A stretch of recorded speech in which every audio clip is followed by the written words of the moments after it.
Doctor Mohammad ইউনূসকে অন্তর্বর্তীকালীন সরকারের প্রধান উপদেষ্টা হওয়ার ব্যাপারে প্রথম যোগাযোগ করেছিলেন শিবির নেতা আবু সাদিক কায়েম, এবং সেটা ৩রা আগস্ট। ২০২৪ সালের গণ অভ্যুত্থানে নেতৃত্বের ভূমিকায় থাকার পরেও এখনো বাংলাদেশের রাজনীতিতে ছাত্র শিবিরের পরিচয় গ্রহণযোগ্য হয়ে ওঠেনি, এবং শিবির নেতাকর্মীরা যাকে দীর্ঘদিন ধরে বাংলাদেশে চলমান ট্যাগিং এর রাজনীতি বলছেন, তা যে এখনো বন্ধ হয়নি, ২০২৪-এও এর যে অবসান ঘটেনি তা ক্রমেই স্পষ্ট হয়ে উঠছে।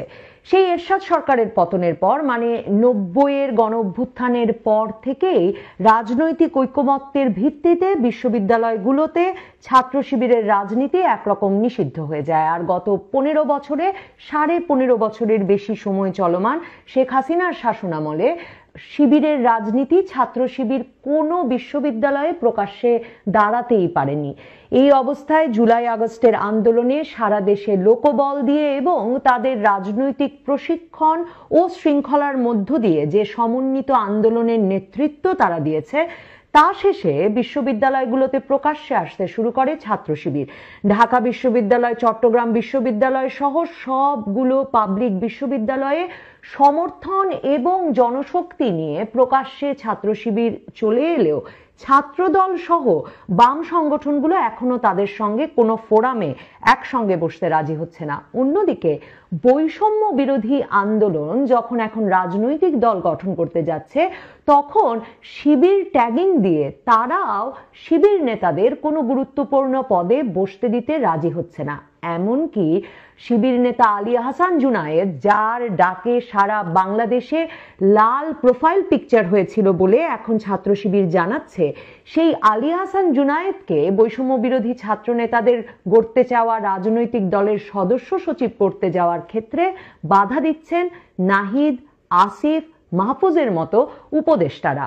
ডক্টর ইউনূস আন্দোলনের মাস্টার মাইন্ড হিসেবে বর্তমান উপদেষ্টা মাহফুজ আলমকে পরিচয় করিয়ে দেওয়ার পর তিনি ফেসবুক স্ট্যাটাস দিয়ে যদিও দাবি করেছিলেন যে জুলাই আগস্ট আন্দোলনের সব খসড়া তার নিজের হাতে লেখা, এখন শিবির নেতারা ফেসবুক পোস্ট দিয়ে যেসব ইতিহাস এবং ঘটনাক্রম বর্ণনা করছেন, তাতে স্পষ্ট হয়ে উঠছে যে ৫ই আগস্ট রাতে যে ভিডিও বার্তা দিয়ে নাহিদ ইসলাম ডক্টর ইউনূসকে অন্তর্বর্তীকালীন সরকারের প্রধান উপদেষ্টা করে সরকার গঠনের ডাক দিয়েছিলেন, কিংবা ৬ই আগস্ট সকালে যেখানে তিনি সংসদ ভেঙে দিতে আলটিমেটাম দিয়েছিলেন রাষ্ট্রপতিকে, এই খসড়াগুলো তৈরি করেছিলেন শিবির নেতা আলী আহসান জুনায়েদ। এবং শিবির নেতারা লিখছেন, এমনকি ফোনে সেই ভিডিও বার্তা ধারণও করেছিলেন আরেক শিবির নেতা রাফে সালমান রিফাত। শিবির নেতাদের ভাষ্যে, ছাত্র শিবিরের ভাষ্যে, ওই ভিডিও দুটিকে তারা জুলাই গণ অভ্যুত্থানের পরে সরকার গঠন ও রাষ্ট্র ব্যবস্থার রূপরেখা তৈরির এবং ছাত্রদের প্রস্তাবের ঐতিহাসিক দলিল বলে চিহ্নিত করছে।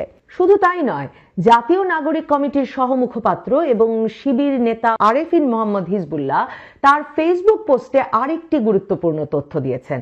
সেটি হচ্ছে, ডক্টর মোহাম্মদ ইউনূসকে অন্তর্বর্তীকালীন সরকারের প্রধান উপদেষ্টা হওয়ার ব্যাপারে প্রথম যোগাযোগ করেছিলেন শিবির নেতা আবু সাদিক কায়েম, এবং সেটা ৩রা আগস্ট। তার মানে ডক্টর ইউনূস যে দেশি বিদেশি মিডিয়াকে বলে আসছিলেন ৫ই আগস্ট সরকার পতনের পর, শেখ হাসিনা ভারতে চলে যাওয়ার পর হাসপাতালে শুয়ে থাকা অবস্থায় হঠাৎ ছাত্রদের ফোন গিয়েছিল তার কাছে প্রধান উপদেষ্টা হওয়ার প্রস্তাব নিয়ে, যাদের কাউকে তিনি চিনতেন না এবং জানতেন না তাদের সম্পর্কে, সেই গল্পটির পেছনেও ছাত্র শিবিরের আন্দোলনকে এবং পরবর্তীতে সরকার গঠনের যে রূপরেখা দেওয়া এবং অন্তর্বর্তীকালীন সরকার গঠনে তাদের যে অবদান এবং প্রধান হিসেবে ডক্টর ইউনূসকে পছন্দের পেছনে শিবিরের যে কাজ, তাকে কৃতিত্ব না দেওয়ার একটা ঝোঁক ডক্টর ইউনূসেরও ছিল। শিবিরের নেতাকর্মীরা আসলে বহু বছর ধরে, বলতে গেলে বহু দশক ধরে অভ্যস্ত পেছন থেকে বা আড়াল থেকে কাজ করায়। যেই আবু সাদিক কায়েম ডক্টর মোহাম্মদ ইউনূসকে প্রধান উপদেষ্টা হবার প্রস্তাব নিয়ে ৩রা আগস্ট তার সঙ্গে যোগাযোগ করেছিলেন বলে শিবির নেতারা এখন জানাচ্ছেন, সেই আবু সাদিক কায়েম ঢাকা বিশ্ববিদ্যালয়ে ছাত্র শিবির আগস্টে হাসিনা সরকার পতনের পর বেরিয়ে আসার পর সেপ্টেম্বরে এসে প্রকাশ্যে নিজের পরিচয় দেন ছাত্র শিবির সভাপতি হিসেবে। আবু সাদিক কায়েম প্রকাশ্যে এসে বলেন যে তিনি সবসময় তার পুরো বিশ্ববিদ্যালয় জীবন ধরেই বিশ্ববিদ্যালয়ের ভেতরে ছাত্র শিবিরের সাংগঠনিক কার্যক্রম চালিয়ে গিয়েছেন এবং বাংলাদেশের বিশ্ববিদ্যালয়গুলোতে সবসময়ই অপ্রকাশ্যে ছাত্র শিবিরের সাংগঠনিক কার্যক্রম চলমান ছিল। খাগড়াছড়ির ছেলে সাদিক কায়েম পার্বত্য চট্টগ্রাম ছাত্র সংসদের সাবেক সভাপতি এবং হিল সোসাইটির প্রতিষ্ঠাতা, আর স্কুল জীবন থেকেই তিনি ছাত্র শিবিরের রাজনীতির সঙ্গে যুক্ত। শুধু সাদিক কায়েমের পরিচয়টুকু জানলেই বোঝা যায় বাংলাদেশের দুর্গমতম অঞ্চলেও একেবারে তৃণমূলের রাজনীতিতে স্কুল পর্যায় পর্যন্ত রাজনৈতিক শক্তি রয়েছে জামায়াতে ইসলামী বা ছাত্র শিবিরের।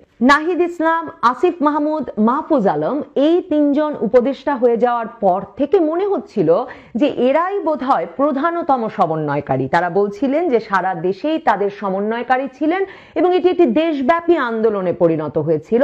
কিন্তু আমাদের মনে হচ্ছিল যে উপদেষ্টা হিসেবে তারা যেহেতু নির্বাচিত হয়েছেন, হয়তো তারাই প্রধানতম উপদেষ্টা। অন্যদিকে ডক্টর ইউনূস যখন তার বন্ধু ক্লিন্টনের সামনে বিশ্ব দরবারে পরিচয় করিয়ে দিলেন মাহফুজ আলমকে মাস্টার মাইন্ড হিসেবে, তখন থেকে আমি ধারণা করি আমার মতো যারা রাজনীতি পর্যবেক্ষণ করেন তারা ক্রমাগতভাবেই ভাবছিলেন যে মেটিকুলাস ডিজাইনে যে পরিচালিত হয়েছে যে সরকার উৎখাতের আন্দোলন, যা বলছেন ডক্টর ইউনূস, সেই আন্দোলনটি পরিচালনা করবার মতো রাজনৈতিক শক্তির উৎস কি ছিল মাহফুজ আলম, নাহিদ ইসলাম বা আসিফ মাহমুদের। এই যে জুলাই আন্দোলনে সারা দেশের সকল বিশ্ববিদ্যালয়গুলোর ছাত্রছাত্রীরা ঐক্যবদ্ধভাবে বিরাট সংখ্যায় একই সময়ে বেরিয়ে এলো। যাত্রাবাড়ির ঢাকা চট্টগ্রাম মহাসড়ক থেকে সারা দেশের সবগুলো মহাসড়ক মাদ্রাসা ছাত্ররা বিপুল সংখ্যায় বেরিয়ে এসে 18ই জুলাই থেকে পুলিশি অ্যাকশন, গুলি, কারফিউ সব উপেক্ষা করে লাগাতার দখলে রাখলো। এত বিপুল সংখ্যায় তারা নেমে এলো যে মহাসড়কগুলো থেকে গুলি, মৃত্যু, লাশ কোনো কিছুর মুখে তাদের তুলতে পারেনি হাসিনা সরকার। সারা দেশের স্কুল কলেজের ছেলেমেয়েরা, বেসরকারি বিশ্ববিদ্যালয়ের ছেলেমেয়েরা রাস্তায় নেমে এলো। ইন্টারনেট বন্ধ করে দেওয়ার পরেও তাদের মধ্যে বার্তা আদান প্রদান চলতে থাকলো।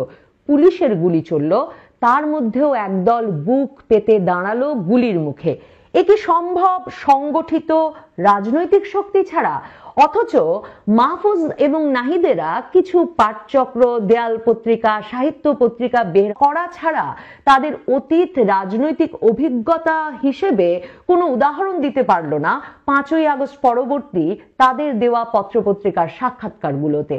এখন শিবির নেতাদের ফেসবুক পোস্ট থেকে বোঝা যাচ্ছে, পরিষ্কার হচ্ছে যে তারা পেছনে থেকে সামনের মুখ হিসেবে আসিফ, নাহিদ, মাহফুজদের নির্বাচন করেছিলেন।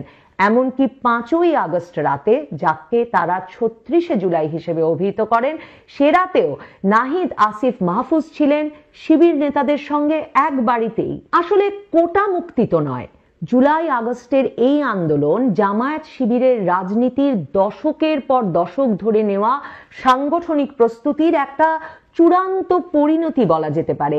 যেই হাসিনা সরকার তাদের শীর্ষ নেতাদের যুদ্ধাপরাধের বিচার করেছে, 1971 সালের গণহত্যার জন্য তাদের দায়ী করেছে, মুক্তিযুদ্ধ নিয়ে বারবার বিব্রত করেছে, ট্যাগিং দিয়ে রাজাকার বলে একঘরে করে রেখেছে, আসলে জুলাই আগস্টের আন্দোলন শুরু থেকেই ছাত্র শিবিরের জন্য, জামায়াতে ইসলামীর জন্য ছিল আওয়ামী লীগের রাজনীতির পতন ঘটানোর এবং পাল্টা গণহত্যা, বিপ্লব এবং যুদ্ধাপরাধের ন্যারেটিভ তৈরির আন্দোলন।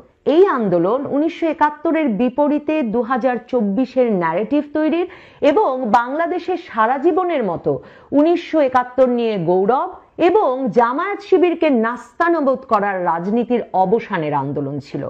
আওয়ামী লীগ, বিএনপির মতো রাজনৈতিক দলগুলো কখনো জামায়াত শিবিরকে প্রয়োজনে ব্যবহার করেছে রাজনৈতিকভাবে, কখনো সবচেয়ে দূরে ঠেলে দিয়েছে, আবার কখনো এমনকি পাশে বসতেও রাজি হয়নি।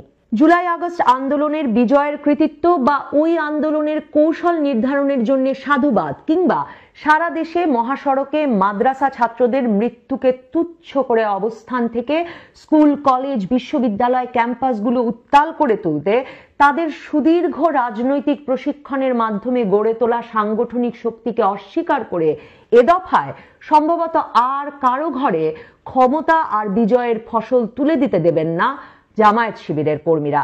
শিবিরকে নেতৃত্বের কৃতিত্ব না দিয়ে গণ অভ্যুত্থান পরবর্তী বাস্তবতার লাভটুকু এখনো হয়তো নাহিদ, আসিফ, মাহফুজ, ডক্টর ইউনূস আর তার বাকি উপদেষ্টা পরিষদ উপভোগ করছেন, তবে এবার জুলাই অভ্যুত্থানের পরেও যথাযথ পদ আর কৃতিত্ব না পেলে আর তা মেনে নিলে হয়তো ছাত্র শিবিরকে এবং তারই ধারাবাহিকতায় জামায়াতে ইসলামীকেও অতীতের মতোই আবারও পেছনে থেকে রাজনৈতিক কৌশল আর জনশক্তি বা লোক সরবরাহ করে যেতে হবে।